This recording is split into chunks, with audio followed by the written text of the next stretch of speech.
cutting-edge fields are very, very important and relevant. It helps humanity to make progress and step forward.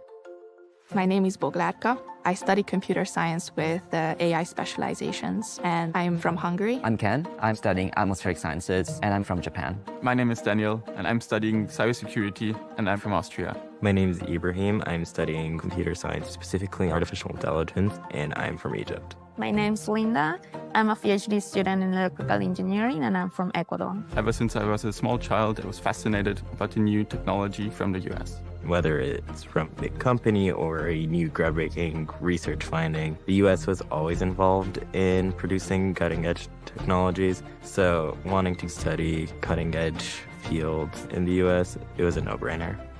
There's a huge potential in AI and applying it in different fields of our lives.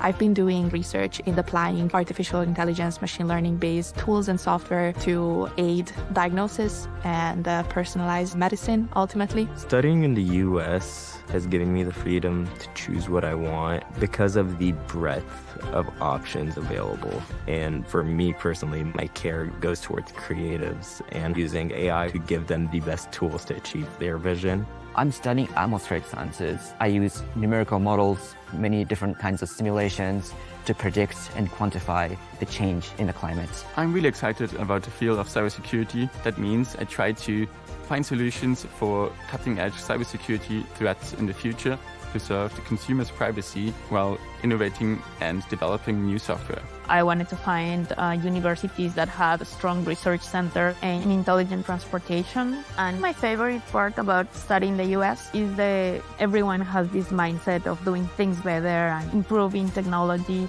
In my opinion, the US is the best place to study cutting-edge fields because you have this hub of innovation that produces the technology we're going to use today and in the future.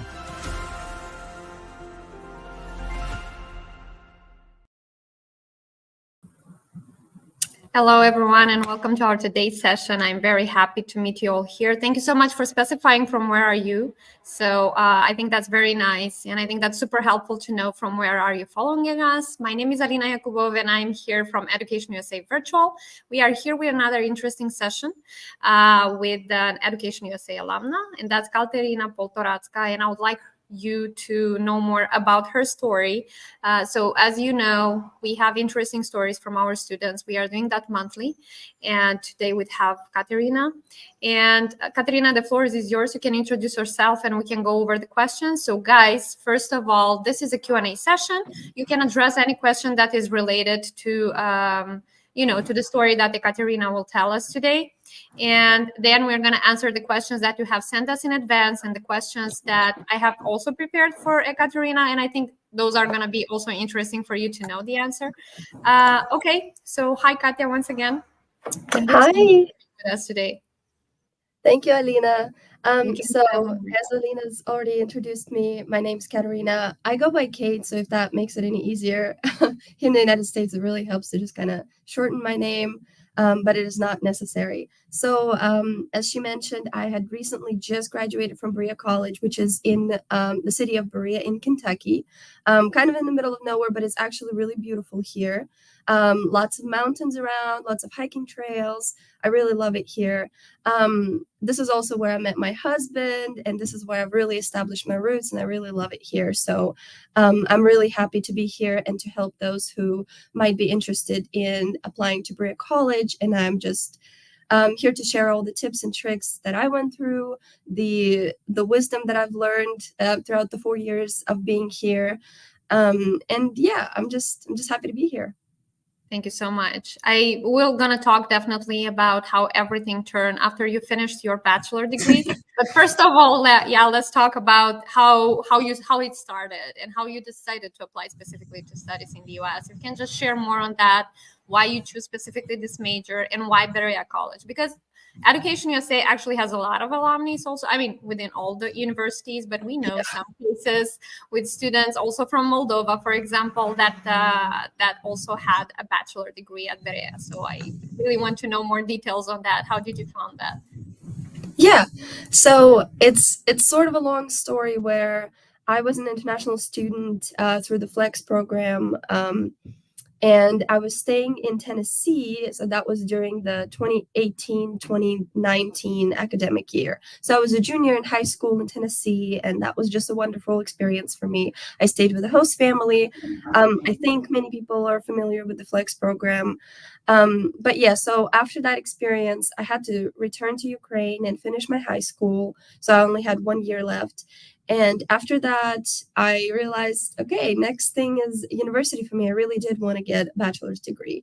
So for me, after experiencing the education in the United States and really realizing how helpful it's been to build the connections that I build in education, and what I mean by that was I just felt incredibly free to chat with my teachers. I built really good connections with them, and I felt like I could just come up to them and discuss any problems I had, any issues, any challenges, or if I just wanted to have a quick chat with them. And I felt like that was really, really suitable for me. It was a very high contrast to education in Ukraine. So I felt like that was the right thing for me. So I decided that I would try to pursue education, higher education in the United States. But then an issue of kind of financial support came up because my family and I couldn't afford paying for really expensive tuition in the United States. So it came down to if I can find a program that can support my financial challenges, I would love to go. But if I can't, I would pursue education somewhere in Western Europe or in Ukraine. So I started doing my online research. Really, all that was just typing like low tuition scholarships or low tuition universities in the United States, and really not many matched my financial situation. And I was starting to get a little like low in spirits because there just really wasn't anything that was good for me. Until one day, I just magically saw a link to Berea College website, and I have never heard of it. It never popped up in any other websites, so it wasn't advertised much. But I did find the website, and I looked through it, and it said something along the lines of, "We don't charge you scholar or tuition," and I was like, "That can't be right. That just can't be right." So I did some more research on Berea College, and it did turn out that thanks to the generous donors who give lots of money to Berea College does have a no tuition promise, which is basically a scholarship that every single student who comes in receives. So whether you're an international student or a domestic student, you will not be paying tuition. You will not be charged tuition. Now, there are other expenses which we can talk a little bit more about that you still are in charge of, but it's obviously nothing like paying a full-on tuition of many thousands of dollars and then having to pay for your personal expenses and that kind of thing. So yeah, so this is how I learned about Berea College, and I immediately applied. I had a few months left before the application deadline, and I immediately started working on it. And I did utilize resources of Education USA in Ukraine, and they really helped me with writing my especially personal essay.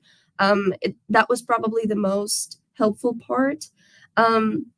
At around that time, because I've never been exposed to that other than applying for the Flex program and having to write personal essays. But this was a completely different ball game. This was a lot higher level, it felt like, and that was very helpful to get help from them. They just reviewed my essay and told me what I should fix and what I should think about more and that kind of stuff. That sounds perfect. And what about the program? How did you choose the major? What made you choose specifically business administration? Yeah, so originally, actually, I was applying to be something else than a business administration major. So in my personal essay, personal statement, I was talking about studio arts, actually, because I graduated like a little art school with a kind of like an extracurricular degree. I don't know how to describe it, but it was like along my middle and high school. And so I did have background in studio art, and I was really, really passionate about it. And I felt like I could just build a better case on that. And I was thinking about actually pursuing studio art degree.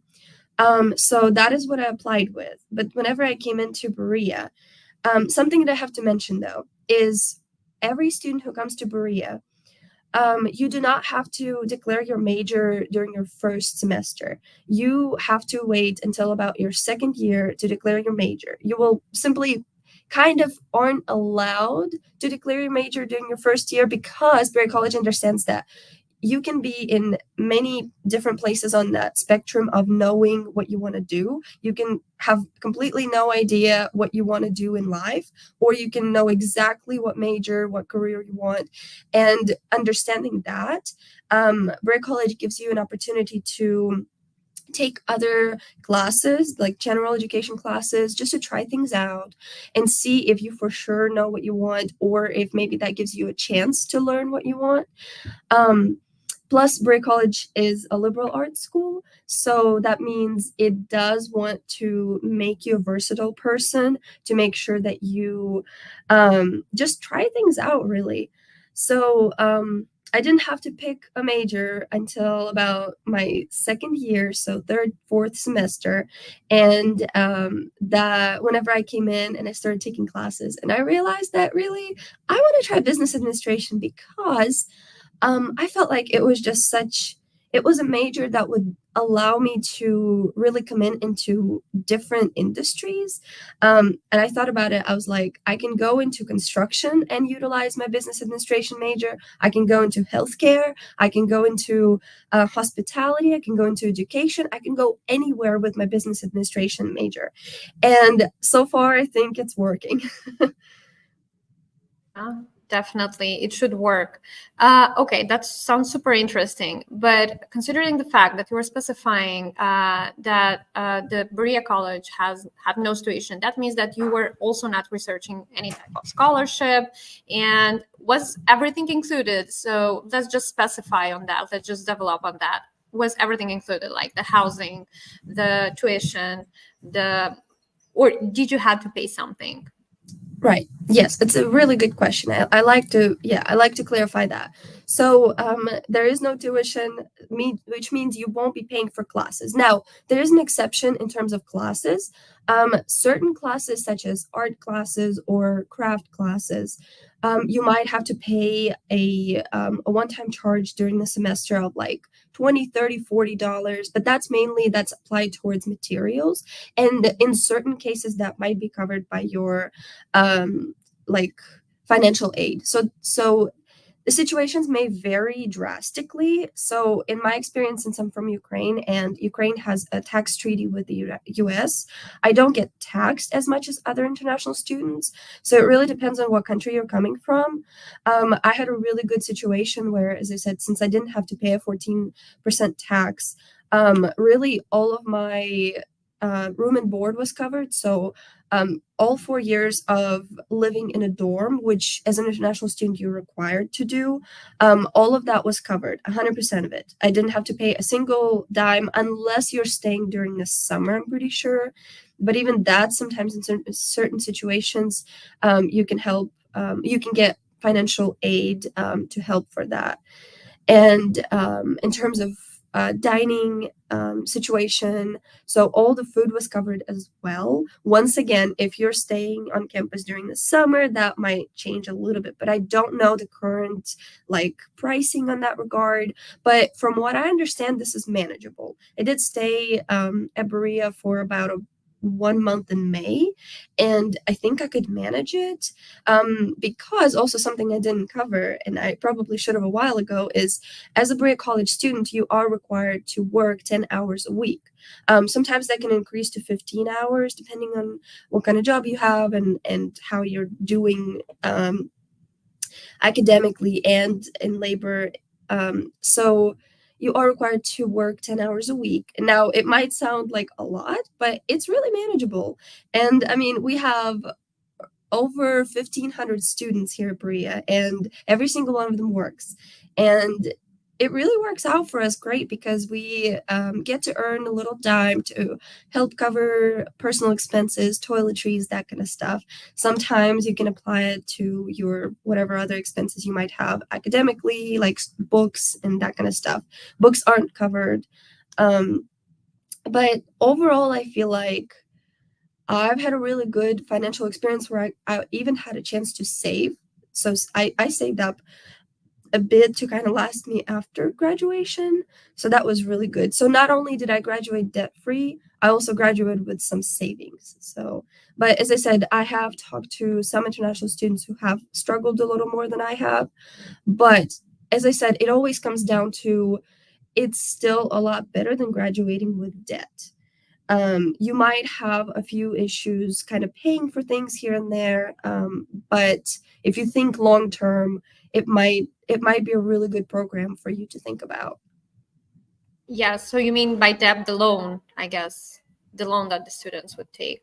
Right. Yes. Okay. So yeah, here Right. you are allowed to take loans, but typically not many students take them because there's not a need for it. But yeah, most students at Berea graduate debt-free, which means they've never taken a loan. That sounds great. And tell us more about the job. What job did you specifically choose? Or did you have any choice? Or did they offer you a list of jobs? And I mean, 10 hours is not that much because normally those like are 20 hours per week normally. So what job did you do exactly? I think it's very interesting to know for our students. Yeah. So really it can also vary because there are so many jobs on campus. So as far as I understand, most first years are assigned to be working in maintenance. So that can be like a janitor work. It can be also sometimes in our dining hall. It doesn't mean you'd be cooking stuff, but it just kind of upkeeping, housekeeping, that kind of stuff. That's probably like the most common job that first years get because that gets assigned to you. Now, after your first full year, you get to select jobs so you can switch your position on campus. Now, you are in charge of finding your job after that first year, but it is not difficult. It's not anything like applying for a real job. It is everything all in one place. So you apply all in one place. It's such a small campus. It is very easy to find a job, even if you're really lost. But anyways, about me. Whenever I was a first year, I was very lucky actually to be assigned to our Hutchins library. So I was at the library circulation desk, which means that is where students check out and then check in books and other things really like keys to the study rooms and that kind of stuff. So that is where I worked my first year and then a little bit in the second year. And then I made that job after I found a better job that like fit me better. I made that library job my secondary job, which means it was basically another 5 hours on top of my primary 10-hour position. It might sound a little complicated, but it's not required that you have that kind of arrangement. But some students do it because it pays more and you get to do different things. If you feel like you have the time and you're not struggling academically, you can typically do that. But I did find a better job that suited my major better, my career goals, and that was at the economics and business department. So it is an academic program department.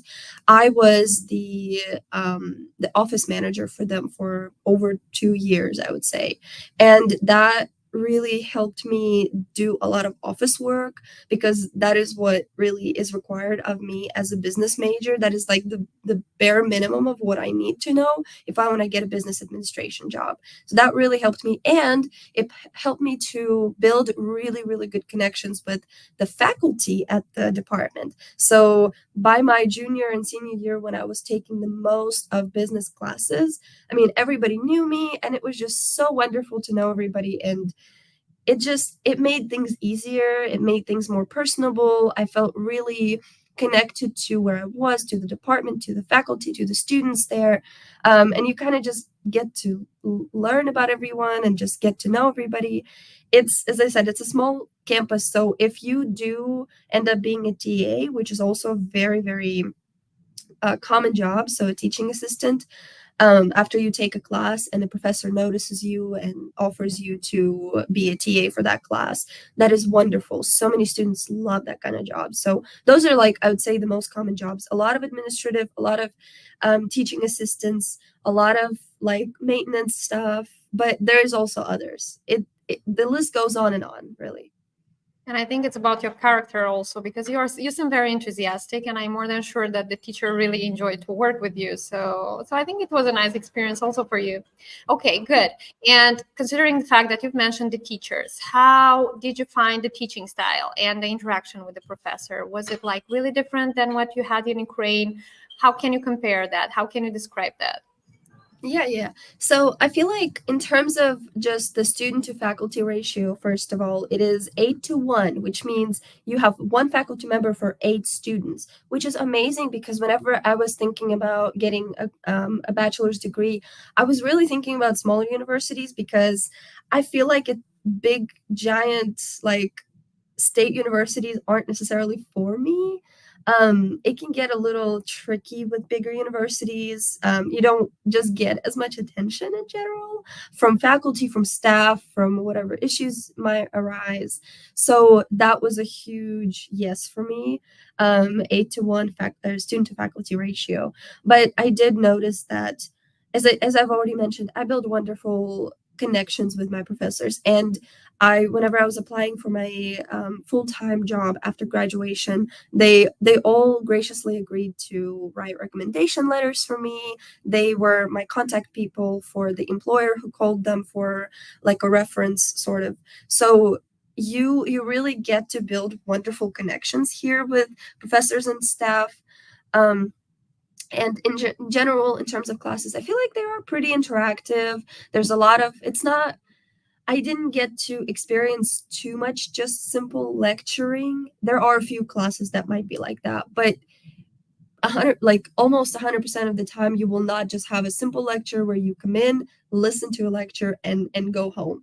It's most of the time it's interactive, a lot of teamwork, a lot of assignments I find also pretty interactive, but obviously there's also research, there's also the boring stuff, but I feel like overall Berea College makes it pretty interactive, pretty engaging, pretty fun. I will say that Berea College is known for its pretty difficult academic load, so there is going to be a lot of work to do, and if you want to end up having good grades, you really have to work for it. And I've learned that the hard way. I came in thinking it'd be easy, but then I had to really study a lot, and thankfully, I guess now I can say that thankfully, whenever I came in, it was like during COVID, it was really, really bad. And most students were studying from home online. So it was kind of quiet on campus, and I had a lot of time for myself. So I got to really focus on my academics. And I feel like that was a good start for me. And then I could ease into building connections, making friends, that kind of stuff. So it was really great. Great, sounds super great. Okay, and tell me more about the CPT. Did you have the chance to do a CPT, an internship during your degree? And if yes, what was that? Right. So I did get to do an internship that was after my sophomore year. In the summer after my sophomore year, I did a accounts receivable internship at a golf club.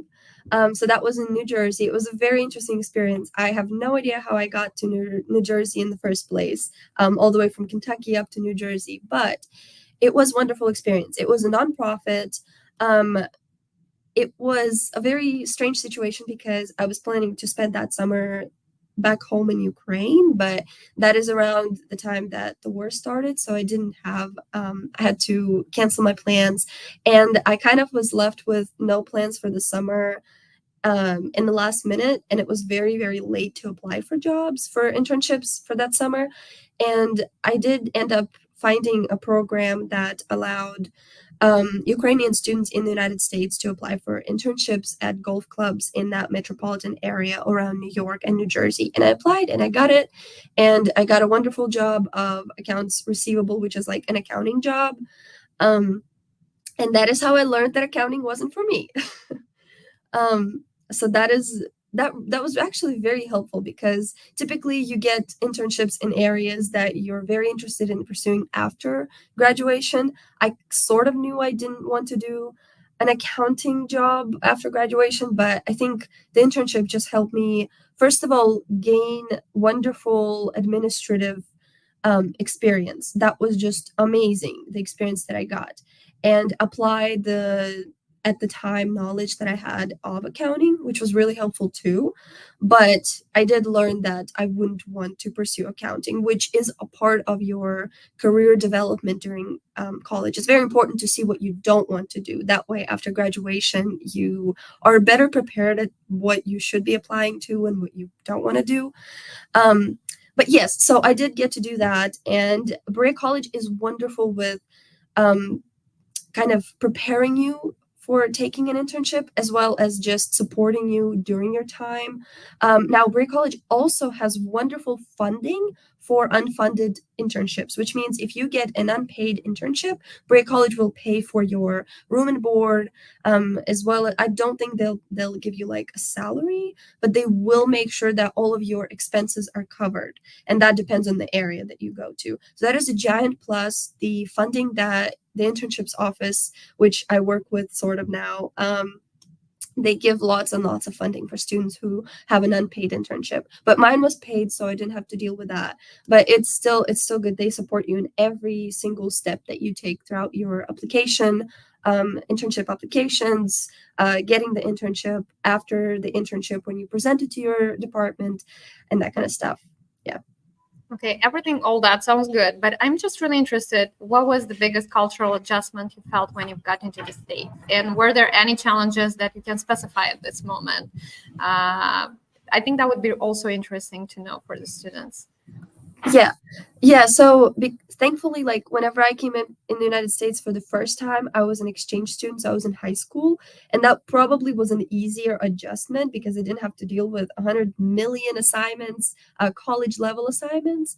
But I would say just the social dynamics was probably the hardest one for me. So the small talk was really strange because I come from a country where you don't talk to strangers. You just kind of, you don't smile at them. You don't make small talk with them. But seeing that pretty much on everywhere you go was really strange, and took me many years to get used to it. But I feel like I do it now, mainly because I've been here for over 4 years. So but just seeing how people interact, I feel like sometimes that can be different, and the friendship dynamics, relationships sometimes are easier to build, especially, as I said, with like staff and faculty here. But I don't think I ever had like a culture shock. So I feel like I'm a very like adaptable person. So I never had to go through any like crazy experience. But I'd say like the social aspect of it was the hardest for me. It took me the longest to get used to. But overall, I felt like I adjusted really well and pretty fast. That is great. And what about the activity that you're doing currently? Because, I mean, we understood you finished and you're done with your bachelor degree. You've graduated this year. What was your next step? Have you considered any master degree, any PhD? What are your preferences, your plans for the future? If you can just tell us more details on this. Yeah, of course.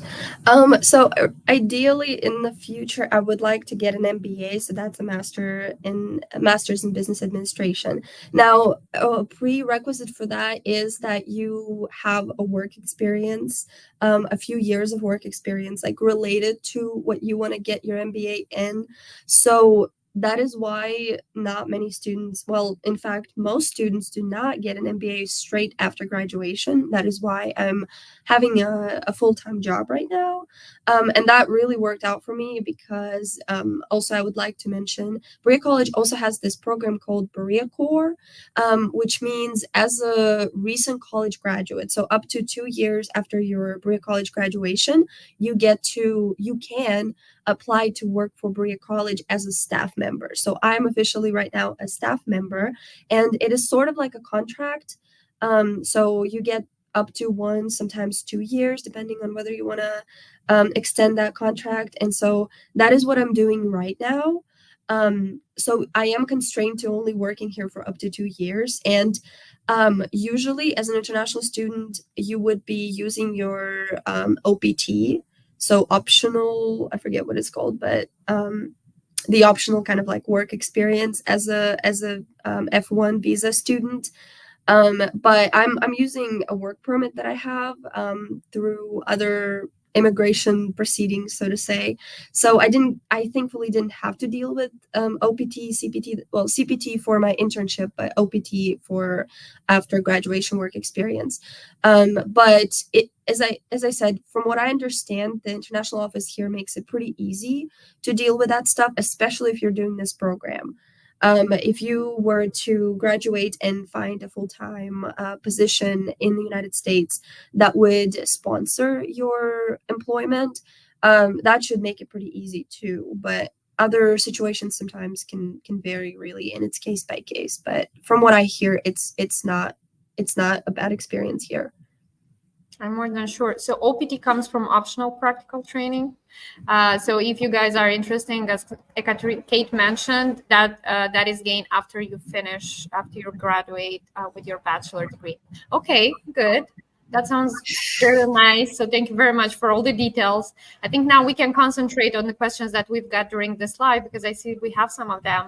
So the first one will be from Atta. How much did your initial move to the US cost, and how much did you spend from your personal funds? I'm not sure if you can just specify exactly on the numbers, but maybe an estimate amount.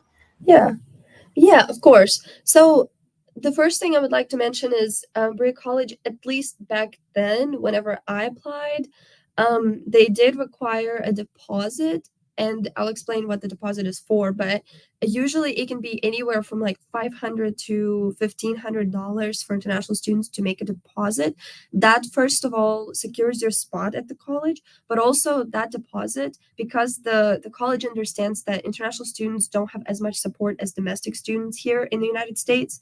They want to make sure that the college has set aside money for that international student in case of an emergency. So if you were to go to an emergency room and you had no personal money to pay for it, and you were just completely out of money and you were just desperate for some kind of help, Berea College steps in and they have your deposit, and they use that deposit towards whatever emergency happened. So at first it was a really tough deposit to pay because my family did not have that much money just laying around, but we did have to pay that. I think I paid around $800 for that. They, I think, evaluate your financial aid for that. So you'll be in as a part of your application, you will be, talking about all of your financial aid needs and that kind of stuff. But they evaluate that, and then they tell you how much you need to pay in that deposit. So that was the first kind of big expense I had to pay before I even arrived in the United States. The next thing I had to pay is obviously the flight. That was probably also one of the most expensive things I have to pay for. And that was, I think, $800 or $900. And that's just obviously one way. I didn't plan to have the ticket back yet. I had no idea when I would be able to do that. So that was another huge expense. And that was Ukraine to I flew into Tennessee because my host family picked me up. So I stayed with them a little bit, quarantined, because, as I said, it was COVID. So that was probably the second or about the same expense. And then in terms of just paying other personal funds, I guess I didn't have to spend as much because, as I said, like I was hosted by my host family for a little bit before I had to go into the college. So I flew in a little bit earlier. That's on me. You don't have to. You can just fly on right straight before classes start. Typically for international students, they have you attend an orientation about a week ago or a week before the school starts, but they already have you in the dorm all set up, so you're good to go. I don't think you'll need that much personal funds to cover your first time. Maybe, like, my personal advice would be if you can bring $200 for the first time, that'd be great. If you can bring $500, that'd be even better. But I don't think you will need any more than that for the first several months of your stay. I just didn't, I've never experienced that need for it. So I think anywhere from 200 to 500 for the first time should be enough. Yeah, but that depends also on the major and on the degree. So if you are considering an undergraduate degree where you are all covered, yes, definitely it's enough, I think. But in case if you are doing a master degree or a PhD, you should definitely consider that you will need, and you don't have a housing, for example, and you will have to take care about, I don't know, about your food or something else, then definitely you should consider taking some more money. But yeah, that depends, and that is discussed definitely. And the good thing about the US universities is that when they welcome the students on the campus, they also get a counselor. So they would just guide him during all this procedure. They will explain him all the details, and I think that's very helpful. Okay, the second question. I'm also wondering was it difficult to adapt in the US and what helped you the most in this transition? I think I've asked you that, but if you can just shortly answer to this question. Yeah, of course. I think just having people that you know really helped me. If you don't, I think there's plenty of resources that you can use, I think, to kind of find. Now, if you were to apply to Berea College, international students can apply for this wonderful program. It's kind of like you get a host family, basically. It doesn't mean that you'd be living with them, but they are there to help you in your transition, which means they'll just host you for dinners once in a while. You guys can go out together, just get to know each other. And it's like you have a host family that is there for you. So I think if you were to be in Berea, that would be a really, really good program to utilize. But yeah, I think, like, for me personally, having trustworthy people that you can rely on in that area is really helpful, or just kind of knowing of resources that are similar, including counseling services, which also at Berea we have that, so it's free of charge for all students, and that kind of stuff. We also have chaplains that help you in that transition or whatever really other challenges you might have. So those are really good resources for that kind of stuff.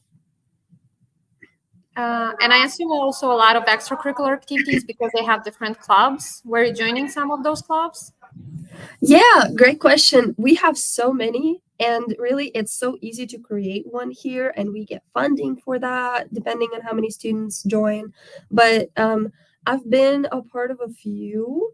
I mean, honestly, I got to be in leadership of one. It was called an Orthodox Christian Fellowship. So obviously, as I'm from Ukraine, I'm an Orthodox Christian, and we got to create a wonderful group of students who were interested in that kind of stuff. They didn't have to be Orthodox, but we have lots of religious groups here.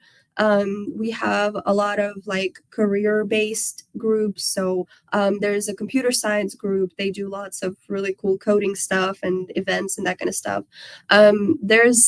There's one that's called like an average seal enjoyers club. You know, you go to zoos and you look at seals. I don't know. It's wonderful. There's so many. But you kind of just have to look at our Berea Engage page and see what all can interest you. I don't know if I answered that question right. Yeah, sure. You were very detailed on that. And I think that's super interesting also for the students to inform before they go to the university, because that's what we also specify when they are considering their best fit university, to look at all these details. That's very important. Okay, the next question is, and I don't think it's really related to you, but is about the studies in the US in general, are there any options for university admission, maybe on a part-time basis, evening classes, or combining study with the main work for adults aged 35 to 40 years? So I would just say about the fact that if you can just specify, the person who wrote that, is it a master degree? Is it a bachelor degree? Because that all depends. For sure, you will not be able, and I think for any other degree, you will not be able to get an evening class, as I know. And also combining study with main work, you cannot work more than 20 hours per week normally when you are doing your studies in the US. And that's for any type of degree. So it also depends if you finished your bachelor degree and if you're transitioning now to a PhD or to a master. So if you want more assistance on that, our advisors from the region where you are specifically, they can help you, they can offer you some more information, and they can help you setting the university list. So yeah, you can definitely contact us also. We have an email address on our website, and we can also give you more details. You just need to specify the region where you are currently. Okay, and the last question is, and I think I missed to ask specifically, how many universities did you apply to and when you were deciding to study? So that's kind of a part of the research process. So it's really interesting to know. Yeah, of course. I am probably an exception because I only applied to like 3. There was one in Lithuania that I applied to. I forgot what it's called. I think it's like a Lithuanian Catholic University, if I'm not wrong. I hope not. And then Berea College.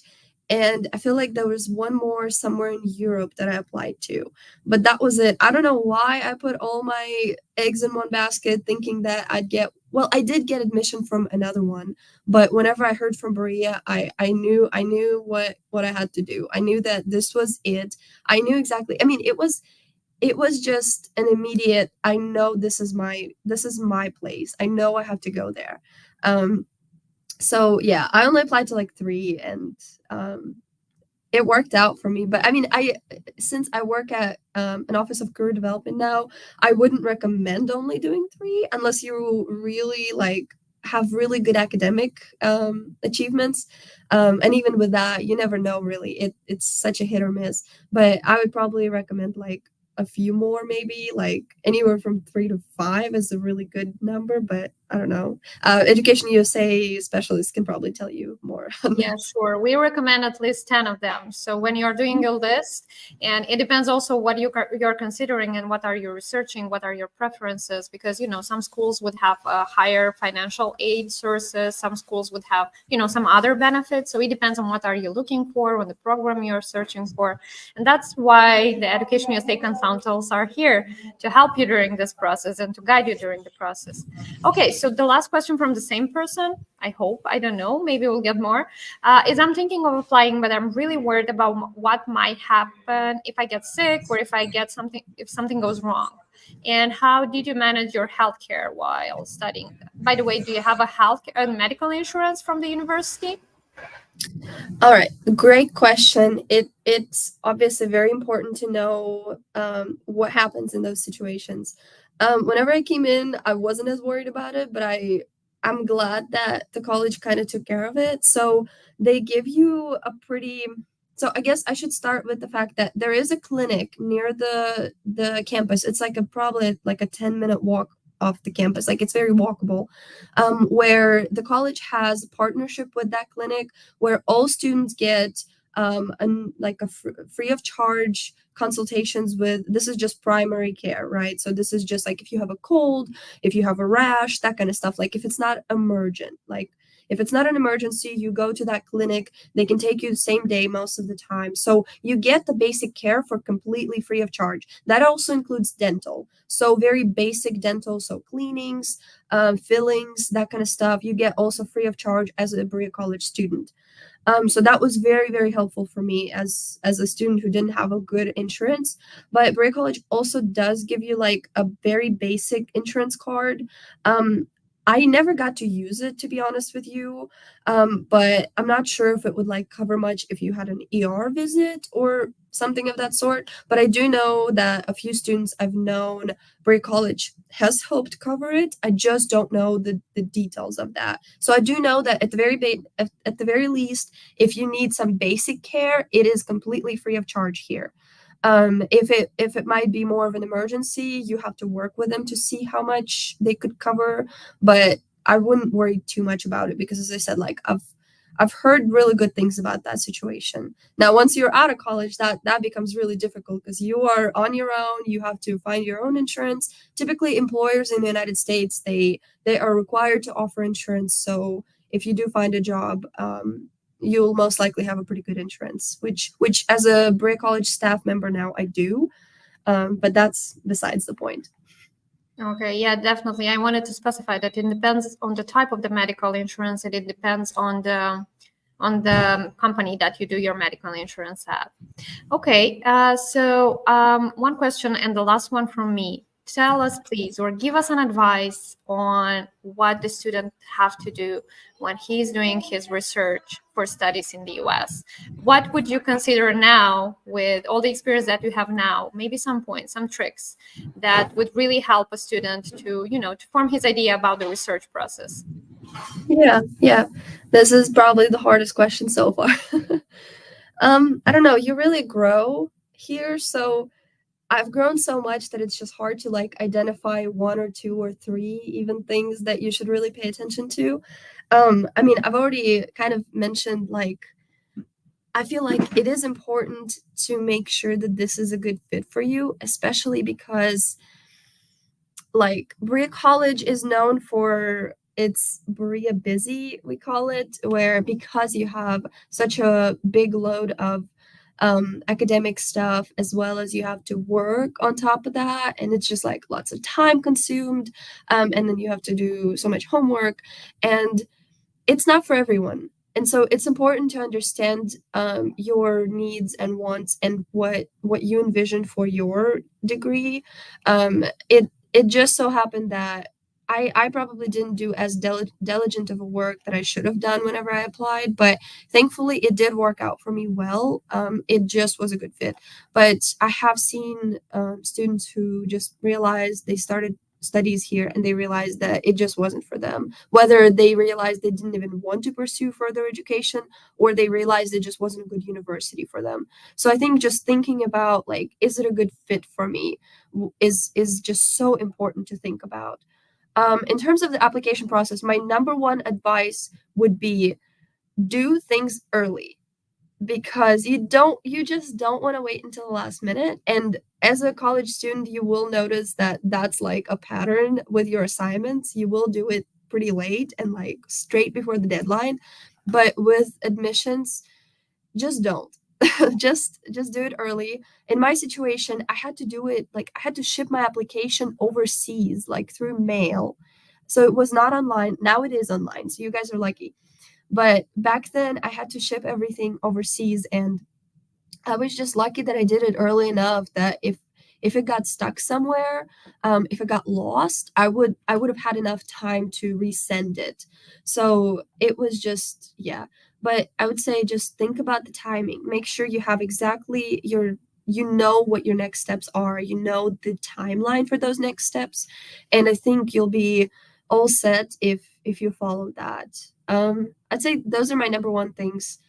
Well, my priority things, I would say. And I feel like, as I said, because I went through that wonderful experience with Education USA, whenever I did my personal statement with them, like look through it, I learned really important things about that. I feel like you want to be open about yourself and your experiences, but you also want to make sure you limit it to only things they want to know, they want to see. There were just a few things that I mentioned in my essay that the specialists who were looking over it, they were like, maybe not. So kind of just think through what, as an admission counselor, you would want to hear from a student, from their aspirations, from their experience. And I mean, I used a lot of my personal experience, which is what a lot of students use in their personal statements. So don't think that you can only use like your school experience or your work experience or that kind of stuff. Just like be you. Talk about what's really changed you. Talk about what's really made you who you are today. I think that's what really matters in that personal statement. So I think those are my like top pieces of advice. Thank you. Thank you so much. I agree with you. And as I've mentioned before, the Education USA advisors can not only assist the students with their personal statement, but with the application in general. So if you're struggling now with your Common App or with all the other documents or processes that you are considering in the application process, we can definitely assist you with that. Okay, thank you so much, Kateryna, for specifying all these details to us, for sharing all this information. I hope that it was super useful to our audience. Thank you to those who were with us today. I hope the information that Kate offered to us was useful to you. And we also specified in the comment section the Berea College opportunities for international students. So that's a link you should use for the admission. I think you can inform yourself here about a lot of processes and steps you should consider when applying to Berea College. Kate, I wish you good luck. I wish you to pursue your dreams and to take your MBA. And, you know, I'm more than sure with your enthusiasm and your character, because it's really inspiring. You'll get over that, and you'll be good. Thank you once again to everyone, and we wish you a great evening.